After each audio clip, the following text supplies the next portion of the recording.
புதுச்சேரியில் போராட்ட களத்தில் 4 ஆசிரியர்கள் மயங்கி விழுந்ததால் பரபரப்பு ஏற்பட்டது. இது தொடர்பான முழு விவரங்களோடு இணைகிறார் நமது செய்தியாளர் எழில்குமார். வணக்கம் எழில்குமார். தற்போது போராட்ட களத்தில் எவ்வளவு ஆசிரியர்கள் பங்கேற்றிருக்கிறார்கள்? அங்கே இருக்கக்கூடிய கள நிலவரங்கள். புதுச்சேரியில் கடந்த காங்கிரஸ் ஆட்சியின் போது பள்ளி கல்வித்துறையில் காலியாக இருந்த ஆசிரியர் பணியிடங்களுக்கு நிதிச்சுமை இருப்பதாக கூறி 288 ஆசிரியர்கள் ஒப்பந்த அடிப்படையில் பணி நியமனம் செய்யப்பட்டனர். மேலும் அவர்கள் பணி நியமனம் செய்யப்படுவார்கள் என கடந்த காங்கிரஸ் ஆட்சி காலத்தில் அறிவிக்கப்பட்டிருந்தது. இதனைத் தொடர்ந்து 2021ஆம் ஆண்டு தேர்தலுக்கு பின்னர் என்ஆர் காங்கிரஸ் பாஜக கூட்டணி அமைத்த நிலையில் அவர்கள் ஒப்பந்த அடிப்படையில் ஒவ்வொரு ஆண்டும் அவர்களுக்கு பணியை ரினியூவல் செய்து வந்தனர். அதாவது அவர்களுக்கு ஒப்பந்த அடிப்படையில் இருந்த நிலையில் அவர்களை ஒப்பந்தம் புதுப்பிக்கப்பட்டு வந்தது.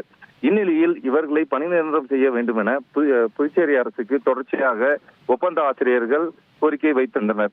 இதனிடையே கடந்த மார்ச் மாதம் நடைபெற்ற சட்டமன்ற பட்ஜெட் கூட்டத்தொடரின் போது அமைச்சர் நமச்சிவாயம் ஒப்பந்த அடிப்படையில் பணியமர்த்தப்பட்ட ஆசிரியர்கள் பணி நிரந்தரம் செய்யப்படுவார்கள் எனவும் அறிவித்திருந்தார். இந்த நிலையில் ஒப்பந்த அடிப்படையில் பணி நியமனம் செய்யப்பட்ட ஆசிரியர்கள் கடந்த மார்ச் மாதத்துடன் ஒப்பந்தம் முடிவடைந்த நிலையில் அவர்களது ஒப்பந்தம் புதுப்பிக்கப்படவில்லை. மேலும் தொடர்ச்சியாக அவர்கள் போராட்டம் நடத்தி வந்தனர். இதனிடையே தங்களுக்கு மீண்டும் பணி வழங்க வேண்டும், பணி நிரந்தரம் செய்ய வேண்டும் என கோரி சட்டமன்றத்திற்கு அருகே தொடர்ச்சியாக இரவு பகலாக போராட்டம் நடத்தி வந்தனர். இந்நிலையில் போராட்டம் நடத்தி வரும் நிலையில் காவல்துறையினர், தாசில்தார் உள்ளிட்டோர் தொடர் போராட்டத்தில் நடத்தி வரும் ஆசிரியர்களிடம் பேச்சுவார்த்தை நடத்தினர். போராட்டத்தின் பொழுது கிட்டத்தட்ட 100க்கும் மேற்பட்ட அந்த ஆசிரியர்கள் தங்களது குடும்பத்தினருடன் போராட்டத்தில் ஈடுபட்டு வரும் நிலையில் 4 பெண் ஆசிரியர்கள் சம்பவ இடத்திலேயே மயக்கம் அடைந்தனர். உடனடியாக அவர்களை அங்கிருந்த போலீசார் மற்றும் சக ஊழியர்கள் அவர்களை மீட்டு அருகில் உள்ள அரசு மருத்துவமனையில் சிகிச்சைக்காக அனுமதிக்கப்பட்டுள்ளனர். இதனால் இந்த சம்பவம் பரபரப்பை ஏற்படுத்தியுள்ளது. தொடர்ச்சியாக சட்டமன்றம் பின்புறம் இந்த ஆசிரியர்கள் போராட்டம் நடத்தி வருகின்றனர்.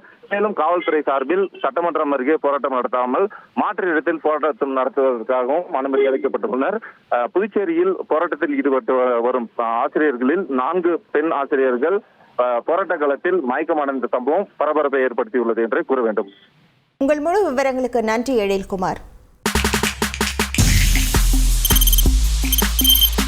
தவிர்க்க முடியாத தம்ப்நெயில்ஸ், கலக்கலான கண்டென்ட்ஸ், சினிமாவும் சீரியஸ் பிரச்சனைகளும், சும்மாவே ராம் சரண் தளபதி விஜய் எப்படா பெரிய கலகலப்பும் கைகலப்பும். Me too love you. Thank you sir. Mass ஏத்துறது ஏற்ற தெரிக்குதனாலே டன் தான்.